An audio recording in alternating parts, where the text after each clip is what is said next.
welcome to another episode of Moke and Friends. Tonight is me and Miss Deborah Smith. How are you? It's stiff, but I am good. Sorry. Now, I finished that quick to say this. That was my first time ever starting off like with a good intro, but I fucked it up towards the end.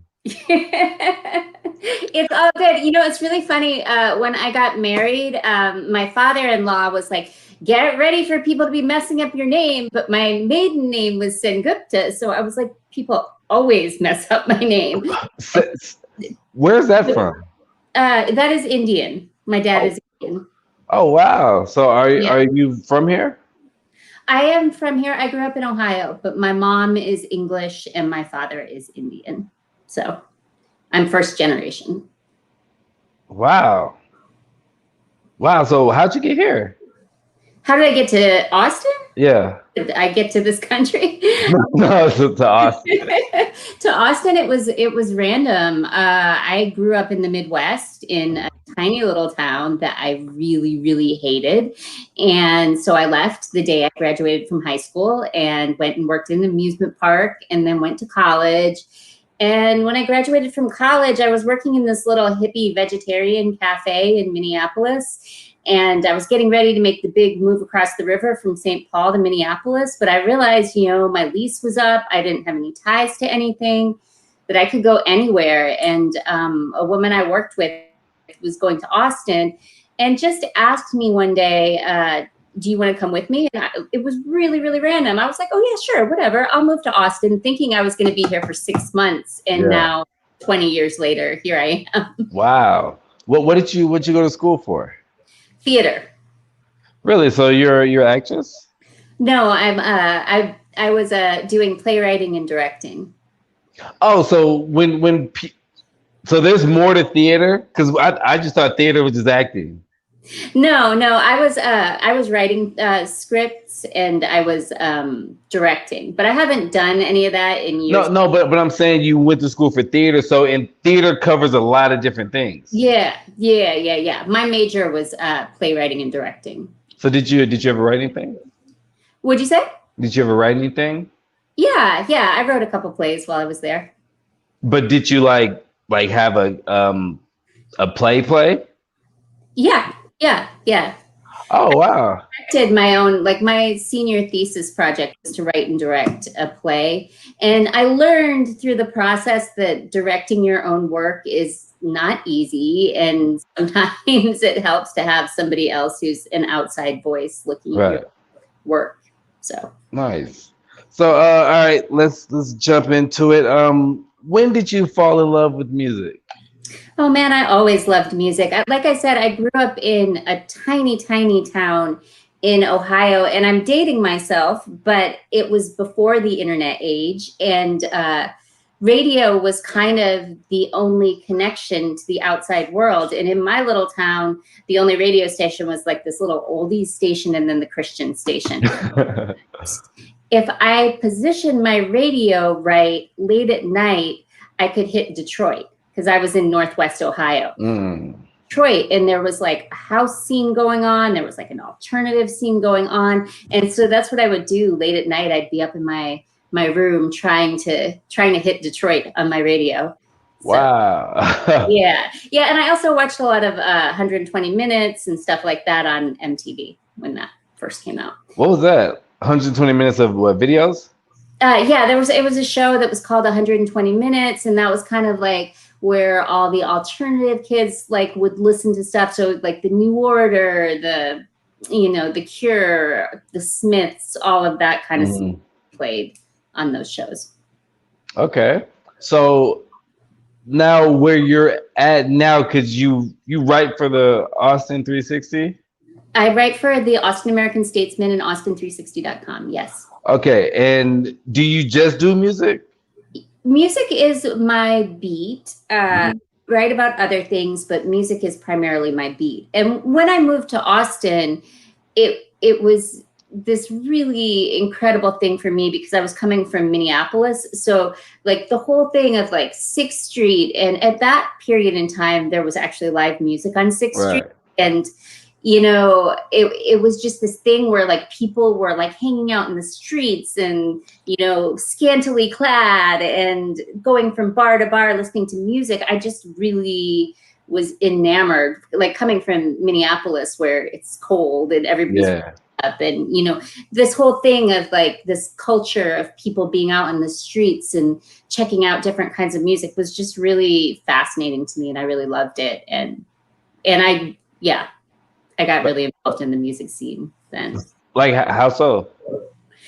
Well, I was like, you know, I'm in Austin. When in Rome, do as the Romans. And I actually formed a band and played in a band for 3 or 4 years. And then when the band broke up was when I started writing about music, because that was at the beginning of the internet age, like right in the late 90s, early 2000s. And so a couple friends and I started a blog with our band website, which was called suckerrepellent.com. Who? Sucker Repellent. Sucker. Suckers, you know. That's really interesting. So you're like, what, like a pioneer of writing music? I mean, music write-ups or just reviews? I'm not a pioneer of music write-ups because people have been writing about music for years and years and years and years. But I was part of the first wave of people who were blogging. And so I was part of the first wave of internet writers who, you know, really saw an opportunity to get your voice out there without having to be within some other structure. So. Yeah. Okay. So how was it? Because if you were the first, I guess a lot of people were presenting music to you. Well, I knew really it was about, you know, I was involved with the scene, and there was a lot of cool stuff happening at that time. At that time in Austin music, it was, you know, the Hip Hop Hump Day was kind of on the tail end of that era. And, you know, it was right when Grupo Fantasma, it was an amazing band, had just taken hold, and they would have these parties down at the Empanada Parlor. And it was just this really cool scene that I felt nobody was paying attention to. And so I decided to be the person who paid attention to that, and then started writing about it in my blog. So I'm assuming the blog was brutally honest. You know, it was it was at times. I for the most part, and throughout my career, I have tended to write about stuff I like versus stuff I don't. So, I mean, because it's really easy. I mean, it's harder to write about something you love than, I mean, it's easy to write about something that you hate and to trash something. That is actually, like, in terms of a writing exercise, not that difficult. But it's just not something that's, I mean, since most of what I write about is local music, I just don't feel like I have the time. There's so much good stuff that I want to give shine to that I don't have the time and energy to spend on stuff I don't like. But I will say that early on, I did a write-up, like, because I would go to the club and I would take a bunch of pictures and I'd put together these photo galleries and just do like little scene reports.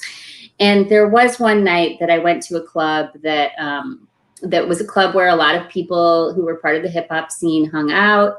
And there was a DJ, and, you know, he was like my homie from the scene, but he was so drunk that night. Like the same record 3 times. And I was taking, and I always was like sort of the nice person on the scene. And I was, you know, taking pictures. And when I went back at the end of the night, I looked at all of my pictures and was trying to find, you know, a good picture of this guy. And they were just all like the worst drunken pictures. And so I wrote an honest write-up about what happened that night. And a lot of people got mad at me. So. Right. Okay. A couple questions. So a lot of people got mad. So do you feel bad about that though? Because I wouldn't. No. I felt very clear that I did. You know, my take was that I am not your cheerleader. Right. never stepped out here trying to be a cheerleader. And I do feel like people maybe got madder at me because that was a perception of me because I'm a woman, because, you know, I was, you know, girl on the scene or whatever, you know, that I would approach it with a critical eye. Your phone, like there's something, it got really, sounds like robotic. Yeah. Yeah. I got robotic? Yeah. I don't know. It's just I'm using my audio on my computer. So you want me to switch to my phone? Probably. Okay. That might work. Give me 1 second here. So do you have the link on your phone? Yeah. I have my phone. Give me 1 second. I'm gonna grab a tripod. I'll be right back. All right, cool. I'm gonna take you out this. I'll just see when we get back. Moke and friends, this is we are talking with, in my head, I call her Miss Deborah. You know what I'm saying? But we're having a little bit of technical difficulties. But I am very interested in just music write-up and music write-up in local scenes. I have a lot of questions because I watched the other podcast about this. Mano, and he's talking with B Dot, and I guess B Dot's his homie, and he wrote like that one of his albums was trash. And so the question was, if your homie's album's trash, do you write it up or do you just tell him? Like, is there some type of biasness? I don't know. But let's see. Hey. Hey, I'm still here. I'm trying. Oh, wait, here. Look. There's about to be two of me. Here. Should I turn me off here? Okay, because 1 second. Putting my name in. All right. Here I am. Whoa. Oh, you gotta mute this. Oh my goodness. Yowza. Okay. All right. Hey, my camera on my phone is better than the camera on my computer. Yeah, I was gonna say that. I was gonna say that. Now, but only thing now is that I can hear an echo of me now. You can hear an echo of what? Of myself through yours. Do you have headphones? I do, but my headphones, I don't have a headphone jack on this phone. Let me see if my Bluetooth headphones are charged. Gotcha.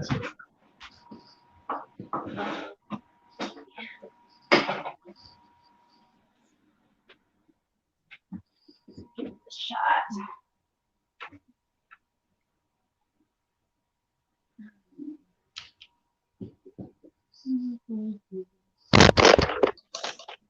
Yep. Okay.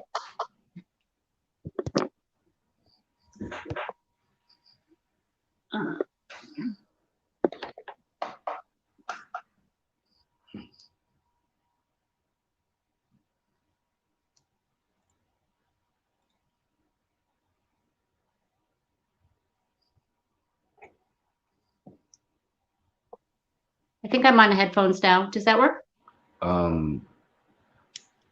I think no. Are you on your headphones? You know, I'm not. It said it was connected, but you know what you gotta do? I think at the cam and mic setting, that's like at the bottom.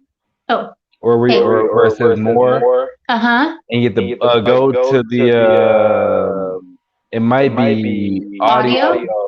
And you have to set it, put it on Bluetooth. Wait, is that on audio or? On audio. Okay, audio.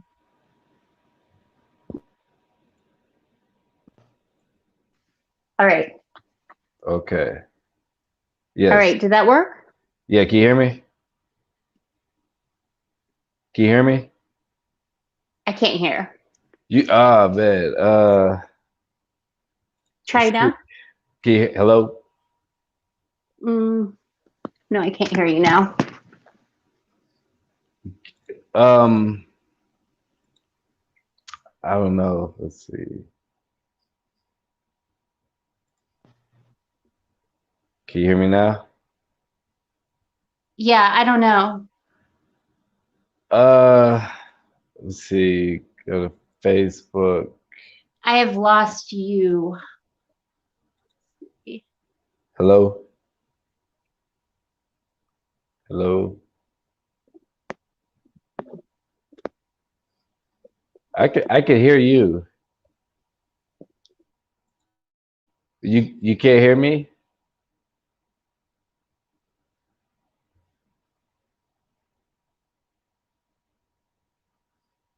Interesting.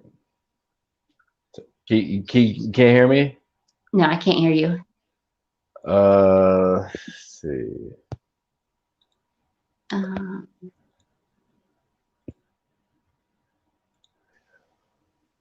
okay. Are you talking? Yes, can you hear me now? Can you hear me? No? I can hear you. You can hear me. I can't hear Yes. you, though. Uh, Um,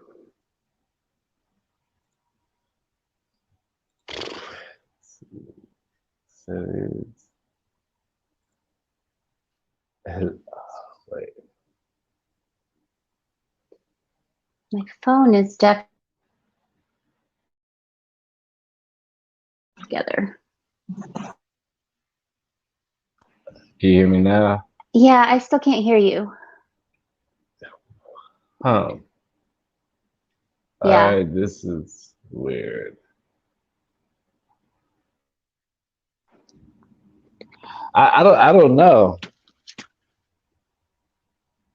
Even if you take the Bluetooth off? Let me try logging off and logging back on. Okay. Man, these past 2 weeks have been rough. Rough, boy. I don't know what it is. I don't know what it is, man. I've been thinking to myself, do I keep potting or do I not keep potting? I don't know. I like it. I like it. I've talked to a lot of good people, have a lot of great feedback. Can you hear me? I can. That worked. You can hear me now? Yeah. Yeah. Good. The old Wow. turn it off and turn it on again trick. That is weird. But I'm not questioning it. See, and this is even though it happened, I say I like organic. I am an organic type of person. Like I roll with the punches. I had a friend. 'Cause I used to when I started podcasting back in 2016. It was audio, and COVID has made me do this video. So my friend was saying that I probably shouldn't do lives, but I don't know. I just like the whole aspect of just organicness. I would never try to like sidetrack somebody with something, but I don't know. There's only a few of them that I've done this year that was pre-recorded. Yeah. I do my, because we were talking earlier that I do a streaming show and I do it live too. And Yeah, I feel, I don't know, I like it better than recorded. me too. But if the person you were talking to requested that you did it pre-recorded, would you pre-record it? Yeah. I mean, well, depending on who the person, yeah, probably. I mean, when we've pre-recorded, it's usually been because of scheduling. Right. Yeah. Yeah. So, Only pre-record one I've done is I did Jackie Vance. I talked to her like 2 weeks ago, but I think that was more so just because of scheduling. yeah. And I just let her pick whatever day, and I was cool with it. But where did we end off at? Oh yeah, I was gonna ask you. Did you ever do any write-ups for friends? And if you did you feel or did they feel it should be biased? Well, friends is such a weird term because, I mean, I don't, because, you're sort of friends with everyone, right? After you've Right. been on the scene for a while. Yeah. And, but I mean, I've never like written up somebody who's like like my close homie that, you know, we hang Yeah. out all the time, because that would be a conflict of interest. And if I was going to write up my close homie, I would have to disclose that, you know, we hang out all the time. So Why? Why would you disclose that? because that's just journalistic ethics, you know. I mean, I would want to let people know that there might be a bias there, because if it was Yeah. somebody that, you know, I you know, spend a lot of time with, then, you know, you probably you have that bias. You want to see your friends succeed, you know. Right, right. Nice. Now we were talking about local music. Yes. Now, when you say local music, do you mean like local music or certain type of local music? Were you like kind of everywhere? Well, when I first got into writing about music, it was very much hip hop, Latin music, R&B. There was a lot of funk stuff going on. It was kind of the Mercury Lounge days where there was a lot of real interesting fusion stuff happening. That was what I got into. But when I took the job as the music writer at the Statesman, I cover everything now. Yeah. I mean, I wrote about a Garth Brooks show today. I mean, it's everything. So I'm actually three questions. They're just random. What is your favorite hip hop song? Can be from any era. Your favorite R&B song, any era, and your favorite funk song. oh man, I don't have favorites. I don't have favorites. I can't, you know, Or your go-tos. my go-tos. You know, I love anything on the Tribe's Low End Theory. Uh, Mm. anything on Outcast. You know, Aquemini, and funk. Oh man. You know, I've been listening to a lot of Kamasi Washington lately, who does jazz but does real funky jazz. Mm. That's something I love. And R&B. Uh I mean, Janelle Monáe is kind of R&B, and I love her. I think she's pretty R&B. Yeah, I mean, she's kind Yeah. of pop too. You know, she's got that Prince vibe going. Yeah. So kind of splits the difference. But yeah, huge fan of Janelle Monáe. So Nice. I think mine would be if it was hip hop lately, Tupac, or for some reason Regulate by Warren G and Nate Dogg. mm-hmm. Um Yesterday I went through a whole phase of listening to TLC discography, so I had to the bag. That was off their first album, Mm-hmm. or If by Janet Jackson. And for funk, I would have to go with Bootsy Collins. Oh yeah. Well, yeah, if we're doing the classics, then yes, Yeah, yeah. Bootsy is dope, of course.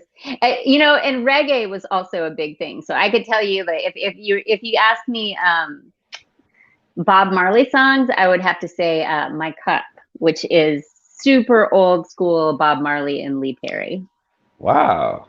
That's like deep catalog. And the story Yeah. behind that song is that was actually the first vocal track that Bob Marley and the Wailers cut with Lee Perry. And the way Lee Perry tells it is that he didn't want to work with vocalists at that point. And Bob Marley really wanted to work with him because he had the Black Ark, and he was, you know, moving and shaking and just doing Yeah. these new things with the sound there.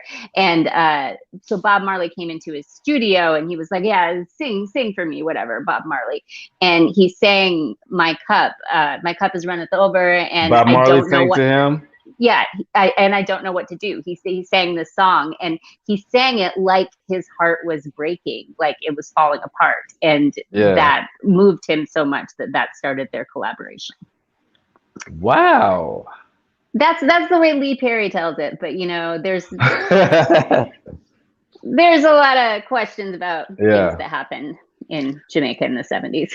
So fun fact, my family's from Dominica. I mean, that's not Jamaica, but it's Right. in that Caribbean. area. Yeah. But so what is your take on local music? Let's talk pre-COVID. Pre-COVID, I mean, I think that there is an insane amount of talent in the Austin scene. And I think that people are getting more organized and making moves. I mean, it's cool to see someone like Black Pumas, who, Adrian Quesada is somebody I've known for, speaking of old friends. He dated my roommate when he was 21. So he's somebody I've known for years and years and years. And we kind of came up through the scene together. And so to see them blowing up like that, but, within that collective, there's, people like Jerron Marshall, who's like doing all these really interesting stuff, producing in his own stuff. And there's a lot of cool hip hop happening right now. I mean, there's mad talent in the Austin scene. No, I've always thought. I mean, I know that there's a lot of talent here, but and correct me if I'm wrong, but I always feel like that sometimes the Austin hip hop gets overlooked. Like I don't feel like people look at it a certain way, like how you look at Houston hip rap and Dallas rap and everything like that. Because when I moved here, the first thing I said to myself is, this place is really fucking hip hop, but it's still a melting pot because everybody's from different places and everything. Right. So I was wondering, and I think I was having a talk with Kid about why Austin always seems like it's at the verge of blowing up, and then it doesn't. And I'm just talking hip hop, because everything else is Austin is killing. Yeah, I mean, that's the $1 million question. That is the $1 million question, that nobody has quite made it to that next level. I mean, I feel like the closest right now to that national breakout is maybe Black-A-Lack. Zeely, like that kid, I mean, he's not a kid anymore, but he has got mad skills, mad star power. Right. I mean, I've heard about Zeely. Like, I've been there for like 10 years, and I've heard about Zeely. You know what I mean? And this is no slight to anybody. Like, I've heard about Kid, and if you ask me, I would say that it would be like Kid or maybe Quinn or something like that. Yeah, I was gonna say Quinn. But I don't know. You know what I mean? Like, to me, it just feels like there's not really a lot of people from Austin, and I don't want to get killed for this, and I don't want nobody to come at me. I don't know, but I feel like there's not a lot of people from here that is on that level. And when I say that, I mean because everybody moves here. Mm-hmm. And besides the two I just named, like, I feel like everybody's good. There's like a lot of good people, but I don't know. I want to root for everybody, but whenever I talk about these shows and things with other people, it just seems like the hip hop here, everybody's just kind of beefing with everybody, or nobody supports somebody. I mean, I think that the mentality for a long time, when I'd talk to rappers about this, they would talk about how there's a crabs in the bucket mentality, right, of, that somebody gets to the top and nobody they want to pull them down, I think that it is shifting to more of, and I've had conversations with folks in the arts community over the last couple months for some stuff I've been working on, about how it's shifting to more of an abundance mentality, that like we all rise together, Right. I don't know if you know Carl Settles. He's really he's actually a really great piano player, but he runs the nonprofit E4 Youth. But I remember him talking about watching the Dungeon Family documentary, and just about how, when Outkast got signed, CeeLo quit his job because he was like, Atlanta is coming up now, and I think that change of mentality to we all rise together is something that has been slow to take hold. And as it does, I think more people will have a chance to break out. I hope. Yeah. Now, I want to ask you a question, and you don't have to answer it. You know what I'm saying? But and I'll give you mine that I can do. Who and this doesn't have to be no type of order. Who is your top 5 rappers here? Oh And man. and the only reason why I say rappers because I do know a couple R&B and blues and all that, but I just know a lot of rappers here. You know what I mean? And Right. you don't have to if you don't want to. I mean, right now, I would say, I mean, DZ Brown he is a star. Like he has got star potential all over him. Yeah. What's his name? I DZ Brown. DZ He's Brown. I'm gonna look that up. Yeah, DZ Brown is dope, and I just everything I hear with him on it, I get really excited about right now. Yeah. I love. I mean, I don't like to play favorite. I love Megs from Magna Carta. I think she's Okay. dope. Yeah. I think Mama Duke has got great charisma. I'm gonna keep shouting Yes. out the ladies. I love Mama. I met Mama Dude. They had a fairly local festival during South by, and I hosted that, and I met her. And I was in 2016, and I was supposed to get her for a podcast, and I moved to Houston, and then I asked her again, and she was like, "Who are you?" I was like, "Damn." I love her. I think she's got great charisma, great energy. She's fiery. She's young. I think she writes a good hook. I mean, that's part of it too. Kid has that going for him too. Right. I mean, kid's fantastic too. Yeah. I yeah, there's a lot of talent out there. I love Shaka and Key from Riders Against Storm. Riders Against Storm, yeah. I think that they've got their own vibe. It's super cool. But if you were to ask me who I listen to their music right now and I'm like, this is gonna be on the radio next year. I mean, I would say Mama Duke and DZ Brown. DZ Brown. And that's what, how you spell it? DZ or DEEZ? DEEZIE Brown. Okay.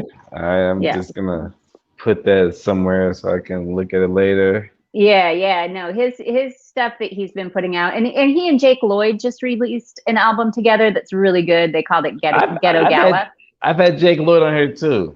Yeah. In 2017. Yeah. Now, those two together are really great. Oh, that's him?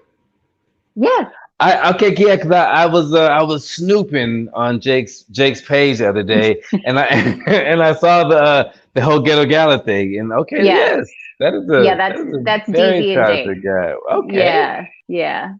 Wow. So I'm gonna give you mine, and let me know if you know or don't know. Now, I want to say Kid, but I feel like that's you can't say that because it's just like everybody's. Right. Okay. I mean, so I would say Anastasia. Have you heard of Anastasia? Oh, of course, Anastasia. Yes. Shout out the ladies. I love Anastasia. Yes. She just put out a new EP 5 days ago, and it's really good. Yes, I love her. She did.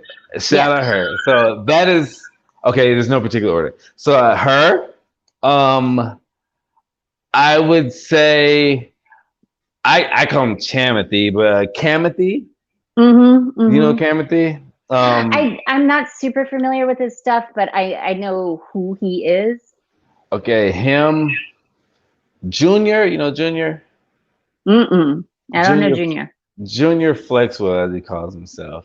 He's been rapping here for a very long time, I guess. Els, you know Els? He has a lot of dots in his name. He just changed it. I don't know, but he just came out with a From Russia with Drugs album, and and who else? I mean, I would say Jake Lloyd, but Jake Lloyd isn't hip hop. No, he is, but I mean, I love about Jake Lloyd that he is I was trying to be a rapper and then I was singing and people were like, maybe you should sing more, I told him he needs to do a whole album just about movies, like how he did the Reservoir Dogs. Mm-hmm. I said you should just do a whole album and just make it a whole movie. Right. And now that I'm seeing him, and I need to holler at Jake Lloyd. I'm intrigued now about this DZ Brown guy. The Ghetto Gala, check it out. I did. That EP is super dope. It's Okay, now I'm asking you this because I want to be put on because I feel like you're in the loop. So who's your five R&B that somebody if they just moved to Austin was like, yo, I want to listen to some R&B. Who do you Alicia recommend? Lani, Okay. absolutely. Alicia Lani. Who else? R&B. I'm blanking right now. I love Ty Austin. I mean, he doesn't perform out very much, but I love him. Ah, I met him once. Uh, yeah, yeah. Who else? R&B. I'm blanking, dude. Jake Lloyd. I mean, let's throw Jake Lloyd in there. Yeah, true Uh, that. Now, does Lonnie still make music? yeah, She does. yeah, Okay. yeah. She still makes music. Oh, And oh, oh! Just she was on the Russia with Drugs album. She there you was on go. a couple skits, but she There wasn't you go. singing. Yeah. Yeah. R&B, R&B. You know, I like Vapor Caves. They're not R&B though. I mean, but they kind of have that vibey Have you feeling heard that a of lot of, Lady Shackle? yeah, Lady Jacqueline. She, Yeah. she she does like what reggae? Yeah, she does reggae and I love reggae. So, I've heard like two songs of her. yeah. I was impressed. Yeah. I mean, there's a lot of people in Austin who can sing. That's for Yeah. sure. So Yeah. what's your what are you more into? Like what genre of music? I'm into all of it, you know. I mean, but hip hop and R&B, that's kind of my sweet spot. So, I definitely am checking for those artists a lot. So okay, if an artist wanted you to, I guess, do a write up, like what would they have to present to you? I would I'll have call to this write up. Sorry. I would have to see that you know, first of all, really good music. Because sometimes that is enough, really good music. Usually if they're doing events and they're pulling a crowd and there's some excitement about them, that's something. The most challenging thing about my job is getting people to care about music that they've never heard before, because people don't care about, you know, Right. getting people to care about music that they've never heard before is really, really hard. You know, Yeah. I write about ACL Fest, and you know, I mean, we don't we aren't entirely structured around page views, but you know, advertising is what pays my salary. So you know, we do have to, you know, write stuff that people are responding to. So if the music is really, really great in and of itself, and Maylot, by the way, now that we're talking about R&B artists, let's shout out Maylot real quick as Mayla, somebody. how do you spell that? Melat. She is amazing, and she's definitely one of my favorite R&B artists in Austin. She's somebody who I was actually Oh, one of the she's first. pretty. Yeah, she's gorgeous, like supernaturally beautiful. Yeah. Not to objectify me a lot here, but I'm sorry. she's super stunning. Yeah, she is. Wow. Yeah, yeah. I've done a fashion thing with her before, because you can never go wrong with pretty pictures, me a lot. Right. But you know, she's somebody who I heard her music, and she has an interesting story. Her family's Ethiopian, and you know, she's just really fantastic. But she was somebody who didn't have any. And you know, I'm Amoral Soul also is a really great up and coming R&B artist that I'm Who? really excited about. Amoral. I think she goes by Immoral Soul. It's her name backwards, which is Laramie.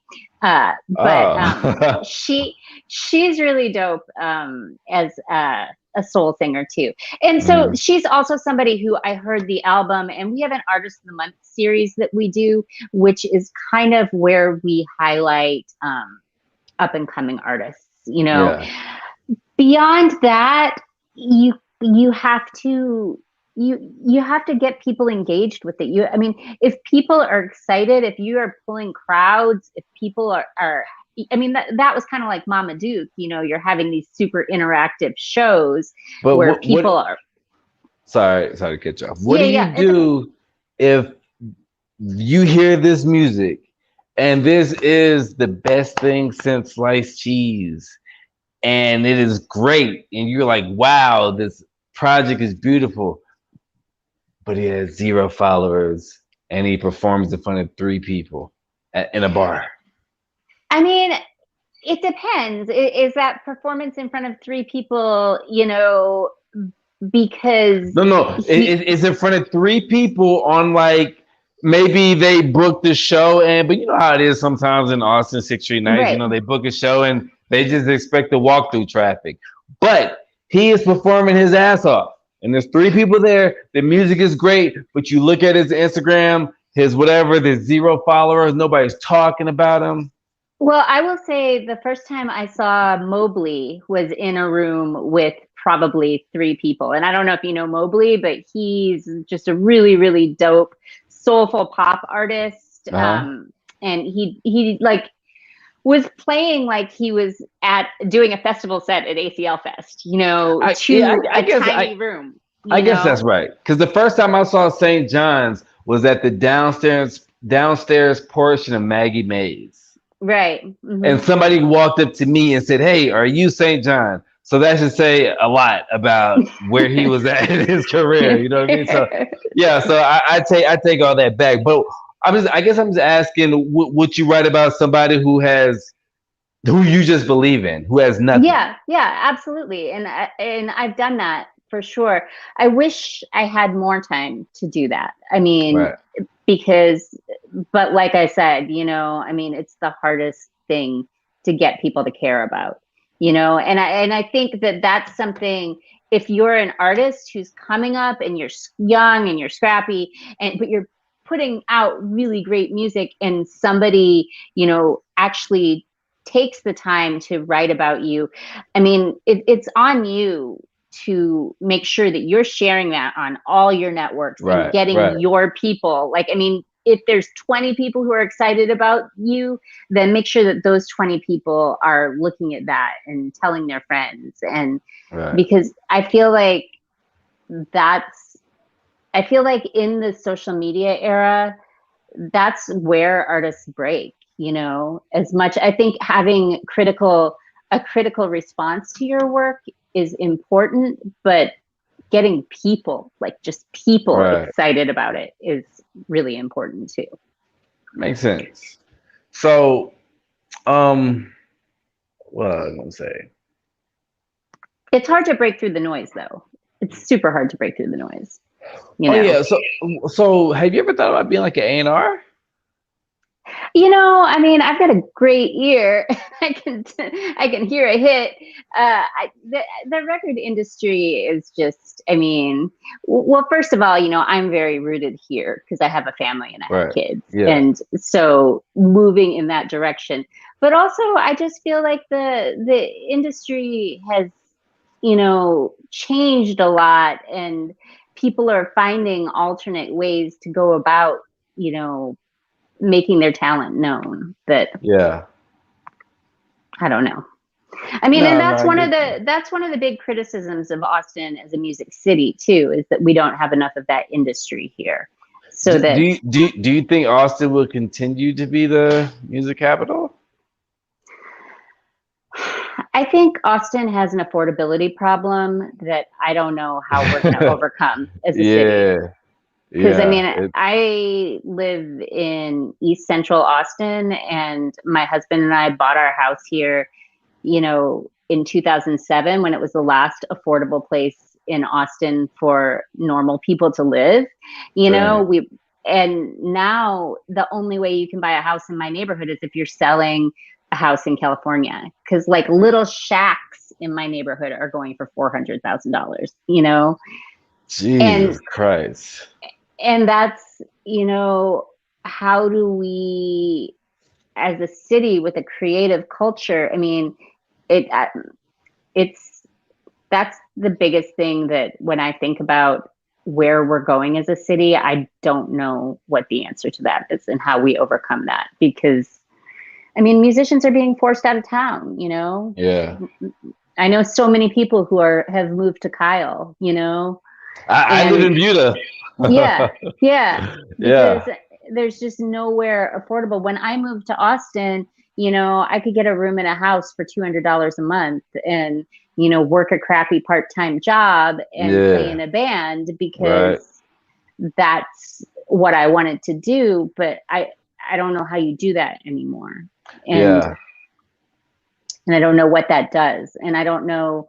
I mean, I think what happens with Austin music downtown, a lot of that is going to be tied to what happens with South by Southwest, which, will most likely come back as a full music event. But I don't think it's going to be the same way it was 5 or 6 years ago, because it was already kind of declining, the music portion of it. The film part and the interactive part are what pays the bills for South by Southwest. And it's been that way for a few years, but I'm not sure what happens going forward. Now, this past South by Southwest was, I don't know if it even really existed. It was online. Right. And so I felt like, since it was online and you probably would have to pay for it or something, I held my own Moke by Moke West for a whole week. But now you say that South by may come back, and I think South by will come back just for the fact we are being blessed with ACL 2021. I'm a music festival person. Like I love the South bys. I'm the type that if I was working, I would take the whole week off, stay up and do everything. But I became a hermit over these years, and so since COVID started happening, I've just been kind of weird. And even though they say that you don't have to wear a mask, I still wear a mask just because force of habit, and I believe I may be saving myself. But now I saw that ACL was coming up, and I told myself, I said, "Self, I'm probably not going to go to ACL because there's not going to be anything good." And then in bright letters, my favorite artist in the whole world, I saw that Stevie Nicks was performing. That is so funny. My husband is also super, like, really? That's the artist that he's most excited about too. Yes. That Stevie Nicks is out of everything. And Jay-Z and Nas is my favorite, and Lupe Fiasco. But over all of them, Stevie Nicks is. And so I told myself that I feel like they are trying to pull out all the stops and bring it back and bring back some type of nostalgic feeling. Because I remember going to ACL and seeing Iggy and the Stokes and Red Hot Chili Peppers, and just seeing how South by was done. I didn't think ACL was going to happen, which worries me because now I feel like I'm going to have anxiety because I won't be able to go to Coachella. Because I think Coachella is going to be crazy. Well, I mean, ACL sold out in no time flat, I mean, it sold out in a couple hours, which it hasn't. Like, the fastest sellout before this year was the year that they had Drake, where that sold out super fast. But I mean, the single day tickets, I was trying to get, some single day tickets for my husband to take my daughters and get him that Stevie Nicks experience, and I couldn't get them. I mean, it was fast. It's gonna come down to last minute scalping. I don't know if I can say that, but it's going to come down to that. It is, and it's going to be interesting to see if because people are gambling on the demand being that high that people are willing. Right now, all of those like single day tickets that were $135 are going for like $260, $300. But I think closer to the fest, we'll see if there's actually that demand for that at that point. But it's crazy. Who were you most excited that was on the list? On this year, I mean, I'll admit that I am excited about Miley Cyrus because I really like. Yes, I know. It's but listen, bear with me. It is not 2014. She is not twerking. She's been through some stuff. She's matured. I feel like. Do you think Miley Cyrus used hip hop culture? I think Miley Cyrus was you know, a kid who grew up in this really sheltered Nashville situation where she was not exposed to hip hop culture or, you know, Or brown niggas. people culture. Yeah. Brown people culture until, you know, she was like, what, 18 or 21. Yeah, and she yeah. discovered it and fell in love with hip hop culture the same way that I did, Right. probably around the same age, and made a bunch of stupid cultural mistakes because she was a dumb kid, like an 18-year-old, 19-year-old kid doing a bunch of drugs because she was rich. And, you know, and just, but I think that her love for that culture was genuine. Right. And I was kind of part of the leave Miley alone camp. You know, I mean, she did Yeah. a lot of stupid things, but I feel like she's come a long way since then. And she's kind of gone back more to her singer-songwriter-y roots. Yeah. But I feel like she has a soulfulness to her that probably partly comes from the time that she spent. You know, and I don't even want to be make this about color, but do you know what white artist has a lot of soul? What's it? JoJo? Have you heard of JoJo? I don't think I know JoJo.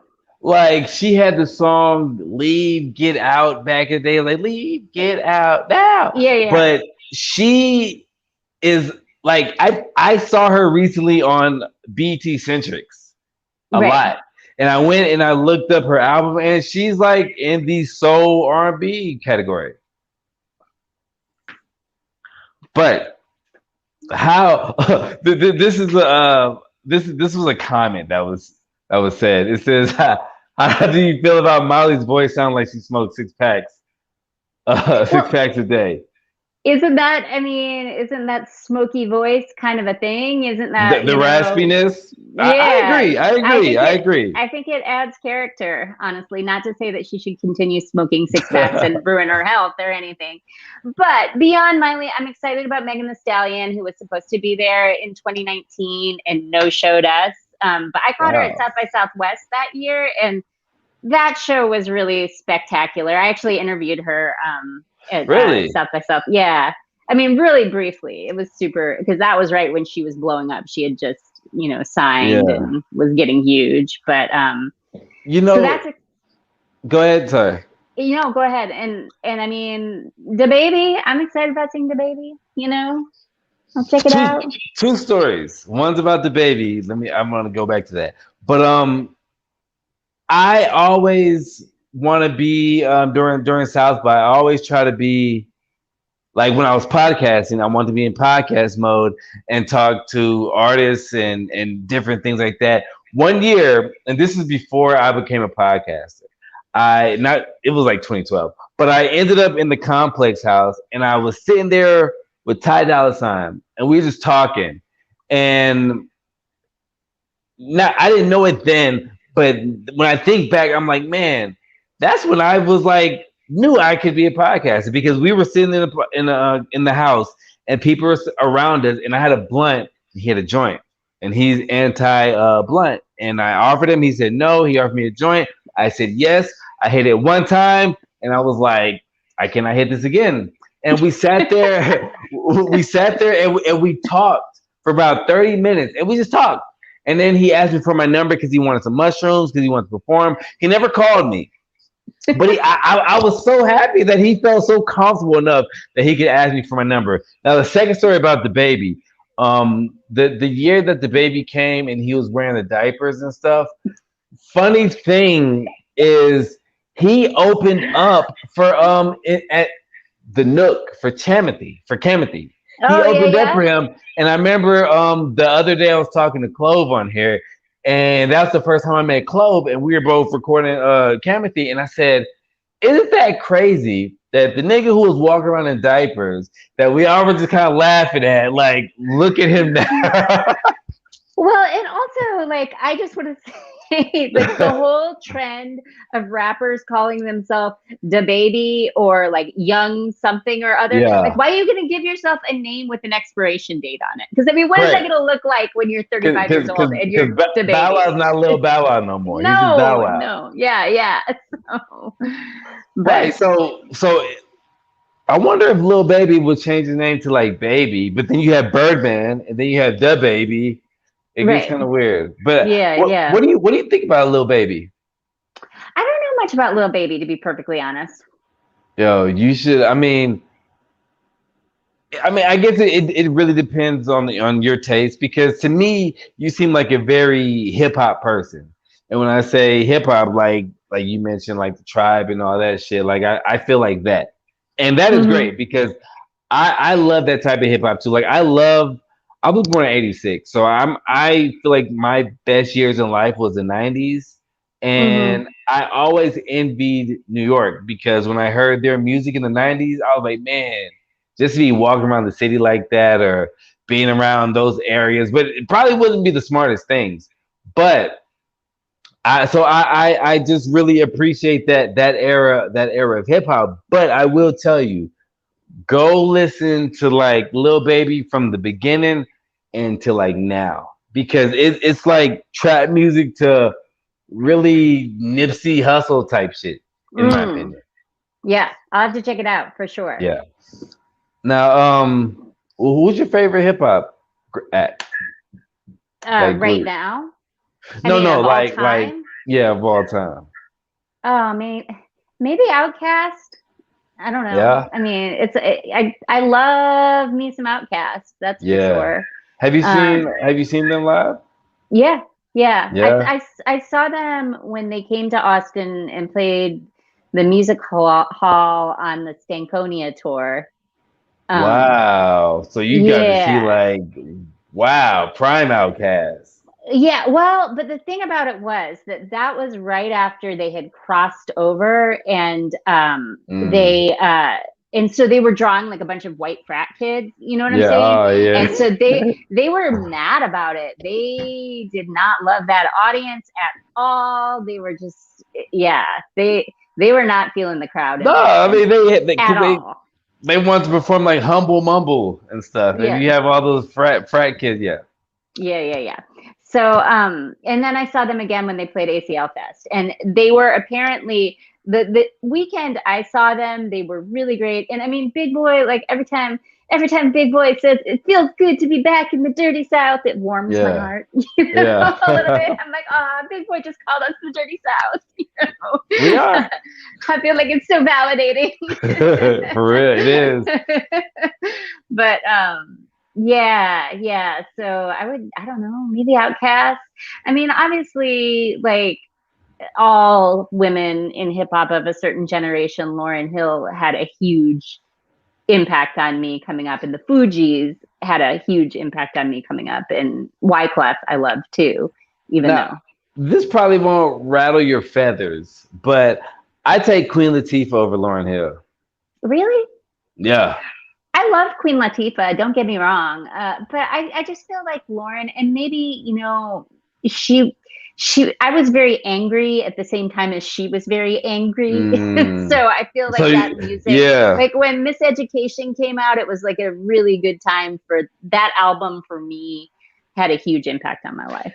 And see, the funny thing is when people say that at that point in time, I envy that when they talk about when Miseducation, because I didn't listen to the album until I was like 24. Mm-hmm. And I'm 34 now, you know what I mean? So 10 years ago. And so so maybe I was cheating myself. That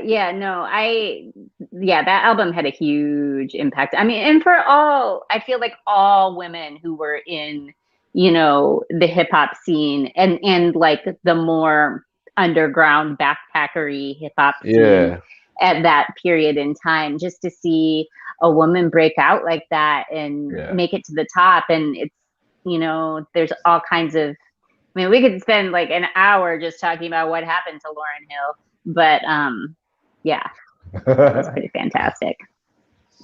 What happened to her? I mean, I think that I mean, she had a bunch of kids. I mean, and Did she? yeah, she had like 4 kids, and with a Marley, like Rohan, one of the Marleys, one of the lesser Marleys, you know. and and I don't know what her family life was like, but I mean, as somebody who has 2 kids, I can see how your career, your path it gets diverted into different directions, and I feel like there was also when she was working on Miss Education, there was a whole the label and the industry wanted to make it they were really pushing the storyline of the young genius, which she was, but they didn't credit a lot of the songwriters on that album, and so some of the songwriters sued, and that's why if you go to a Lauryn Hill show now, she doesn't play those songs with their original arrangements because that was part of the settlement, and I think that really handicapped her coming out of that. And then, yeah, I don't know exactly what happened to Lauryn Hill. It's very sad, though. Yeah, so she was Rohan. Rohan is right. Yes. And she did those 3 months for tax evasion. Yeah. And Rohan, I didn't know she went to jail for tax evasion. Yeah, she went to jail for tax evasion. Yeah. I mean, she like, and I feel like, some artists work their stuff out on stage, and because wasn't she not showing up to shows and stuff? She was not showing up to shows and showing up super late. And I have friends, even like a friend of mine got tickets to the last show that she was scheduled to play at ACL Live, and she showed up so late. And this is like, friends who are like my age who have kids, had a babysitter, and they were only able to stay for like a few of her songs because she showed up so late. So that wasn't cool. But yeah, I mean, I saw her at Fun Fest, and she was amazing. And that was really, and that was actually how Fun Fest ended, because that was the last night of the final Fun Fest was Lauryn Hill. And do you realize Austin has has had a lot of great festivals? I forgot about Fun Fest. I remember when I went was it Run DMC? Was that a year? Yes. Yeah. Wow. Yeah. It was Run DMC. Man. Yep. Man. That's one thing I do appreciate is when I moved to Austin, it was like 2010, and it was for me, it was just the golden age. That was when 6th Street still had those clubs before they went down for money laundering. So it was like 50-cent drinks and stuff and all that. So that was a very great time. Now I'm just gonna end it with this last question. Do you think the music scene will be the same after COVID? I mean, I hope not. I feel like, part of what we've done in this year off is talk about some of the ways that the music scene was broken. And I mean, some of that has to do with racial justice and, whoa. Now, hold that thought. Now, I had just meant that, like, you think it'd be on and popping again, but I like where you're going with this. Well, I'm just saying that I think that a lot of people I've talked to in the industry see that this time off has been an opportunity for a reset and to really look at, how we're booking shows and who's getting shine and who's getting put on, and maybe make some different choices than we've made traditionally. And so that's something that I hope happens. In terms of the financials, I mean, I don't know. I know that there's a big appetite. People are really excited about going to see music right now because everybody's been stuck on their couch for a year and a half. So I feel like, shows are selling out really fast. So that's good. A lot of bars closed because we're still struggling with that whole affordability thing. And,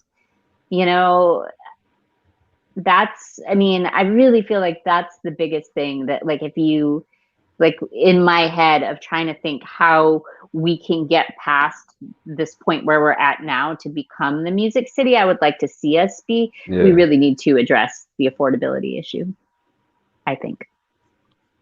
And I don't know. It seems like it's getting pretty techie down here. The houses that are being built in my neighborhood now have 2-car garages, you know, and in my neighborhood, it's all the lots are smaller than standard lots because it's, you know, East Austin, where like people were crammed really close together. And so nobody had any garages.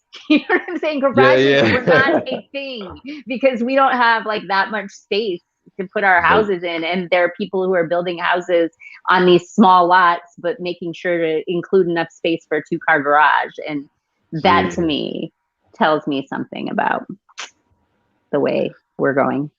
On a good note, I know I said this would be the last one, but could you tell me a little bit about Questlove at Empire June 12th?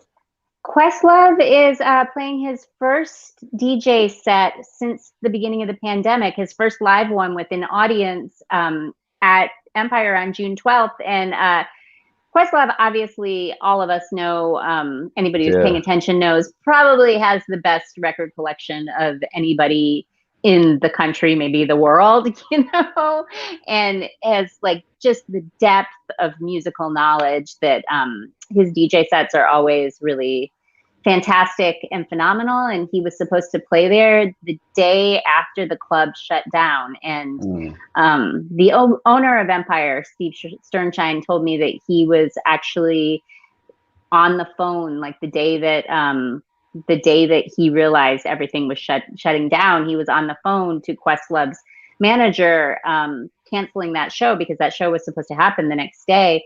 And he said that he and Questlove's manager were talking about, well, what are we going to do about the people? What is going to happen to all of your employees? Because everybody got laid off after that. And so this show is partly because Questlove has been doing his Go DJ thing on Twitch. And so he's going to be streaming this show live, and they are trying to solicit donations for the Red River Cultural District's ATX Banding Together Fund that has been giving cash money, or actually it's HEB gift cards to service industry employees, bar employees who have been out of work during this time. Wow, I did not know that. Yeah, that's really nice. Yeah. So it's cool. So that is going to be a great night. I'm going to be out of town for a bit, so I don't think I'm going to get to go. But it's fantastic, and I mean the general admission tickets to that are like $30, which I mean I think is worth it for a Questlove DJ set. Yes. After all this time. So yeah. That's cool. So I guess we will wrap it up with any last words. Do you want to tell the people where they can find you? Yeah, you can find me at austin360.com is where I live online. You can also find me. I'm Deborific on Twitter and Instagram. And I'm myself on Facebook, but my Facebook is mostly just like me asking questions about like where to find stuff for my kids and stuff. So if you're interested in my work stuff, the Twitter or the gram is probably better. All right. Well, thank you for being on. This is a pleasure, and finally good to meet you. And thank you for giving me your time. Yeah. Thanks. Y'all have a good night. All right. See ya. Bye. Moke and friends, it was another great episode. Moke and Deborah. Y'all be sure to check her out on the Austin 360. I am going to go annoy my kids somewhere. So have a great night, friends.